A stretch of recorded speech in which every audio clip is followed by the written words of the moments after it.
बिस्मिल्लाहिर्रहमानिर्रहीम। आज आप सबसे पहले आप सबको ईद उल अज़हा बहुत बहुत मुबारक हो। जहाँ जहाँ पूरी दुनिया में तमाम आलम इस्लाम में तमाम लोगों सबको ईद उल अज़हा मुबारक हो। और मैं इसको बता दूं, पूरी दुनिया में जहाँ भी पाकिस्तानी हैं जो जेडीसी कुर्बानी बराए मुस्तकीम में हिस्सा ले रहे हैं, आप देख लें अभी इस वक्त जब ईद उल अज़हा की अज़ानें शुरू होने वाली हैं, इस वक्त भी हम यहाँ पर परचेजिंग कर रहे हैं। आपके सामने तकरीबन दर्जनों के हिसाब से दुम्बे और बकरे यहाँ खरीदे जा रहे हैं, मजीद खरीद रहे हैं। ये सब लोड हो रहे हैं अभी सारे, और मजीद का सौदा चल रहा है। पूरे दुनिया में जहां जहां पाकिस्तानी हैं, जिन जिन लोगों ने जेडीसी कुर्बानी बराए मुस्तकीम में इस साल भी हिस्सा लिया, ऊंट, गाय, बैल, बकरे, दुम्बे, बछिया जो दिया है, इंशाल्लाह कल इसकी कुर्बानी होगी। तमाम गोश्त गरीबों मुस्तकीम में तकसीम कर दिया जाएगा। एक दफा फिर आपसे गुजारिश करूंगा कि भाईजान, जेडीसी की lab, JDC dialysis centre, JDC education, JDC school, JDC free IDCT, JDC free मैयत बस, जेडीसी फ्री ट्रांसपोर्ट और भी जेडीसी के जितने प्रोजेक्ट्स हैं, इन सब में हमें आपकी सपोर्ट की महाना बुनियादों पर जरूरत है। बिलखुसूस अमेरिका और कनाडा और दीगर तमाम ममालिक में पाकिस्तानी जहाँ जाए हमारे साथ जुड़े, ताकि इन तमाम फलाई कामों को पाकिस्तान भर में फैलाया जाए।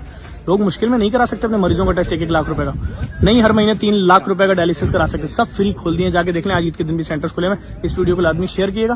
परचेजिंग जारी है, इंशाल्लाह आगे भी अपडेट करते हैं।